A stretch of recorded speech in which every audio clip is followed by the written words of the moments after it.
Good morning everyone, and today we're looking at the Fossil Decca 44mm watch. Before we actually get on to the watch itself, let's have a brief look at the box.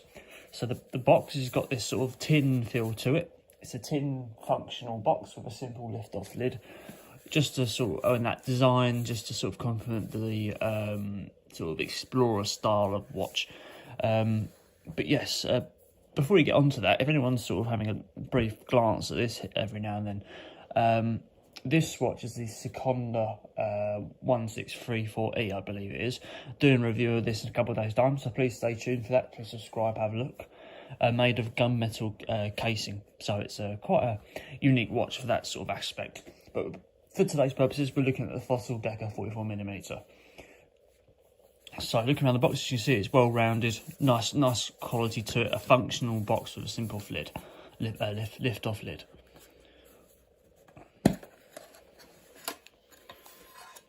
You've got to be careful when you open the first box because it is packed with your manual and watch itself. It's all stuffed into one box.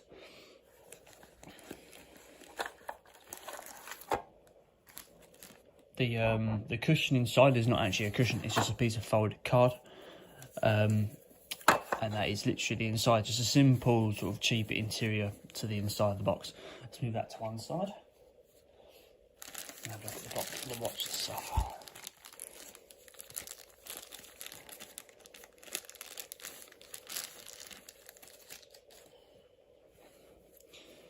So here we are. This is the Fossil Decca 44mm watch, model code CH2647 and made in 2016. Watch weighs around about 200 grams and the price is also around about £200. Works out quite nicely. That weight of the watch, as I said, 200 grams, and the case thickness looking about 22mm. So that's just the a brief glance at the specs for the actual watch. Now you might notice that this watch looks a little bit like the it follows the same sort of colour scheme as the 0070 times die Omega Seamaster, in that like that brown and black sort of look to it, except this is a bit more orange. So starting at the face, we've got a plain black face with 3 dials and a seconds hand. Look at the actual seconds hand and our hands in more detail. We can see that they're simple stick shape hands, non-luminous, with a Rolex style seconds hand with that little circle in the middle, just to add a little bit of context. And in fact, these increments and hands aren't luminous at all, so they're just simply orange.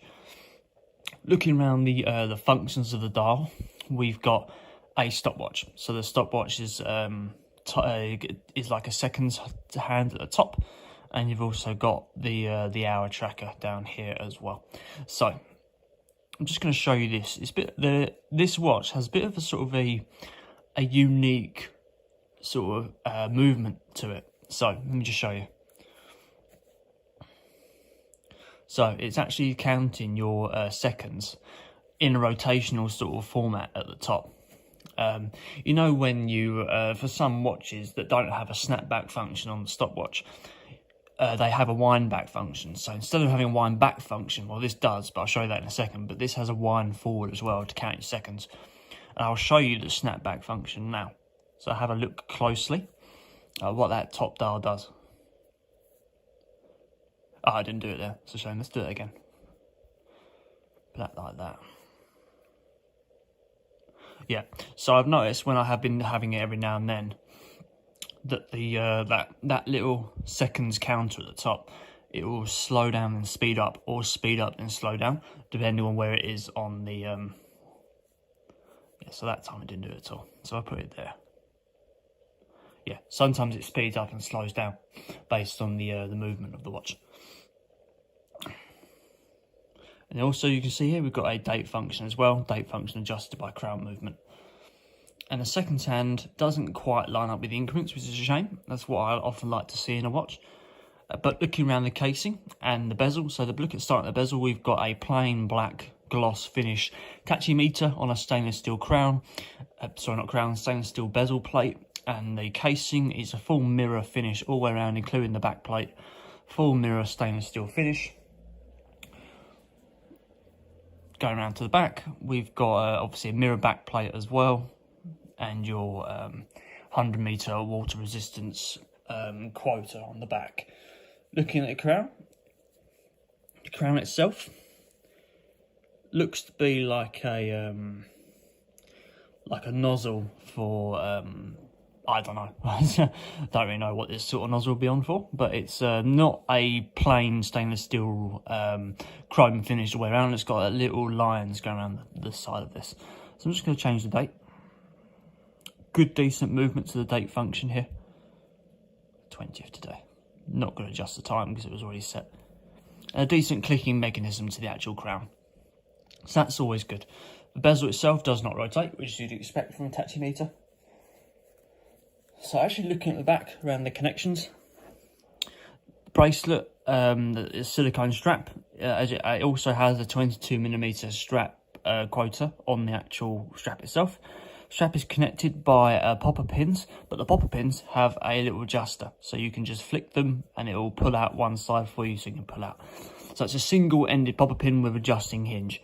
Not often seen on watches nowadays, but looking at the silicone strap, there is obviously, it's made for that. So you probably would have to get another silicone strap that will have that feature if you're going to change the strap. But looking at the strap itself, it's a silicone double stitched, thick quality with this sort of grippy edging to it.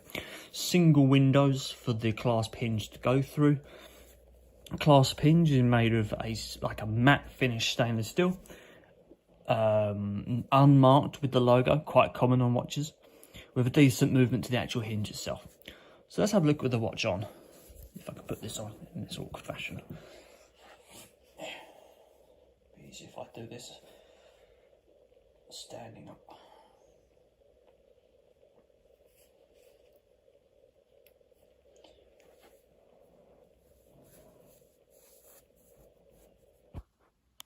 So there we go, guys. That is the Fossil Decca 44mm 2016 model.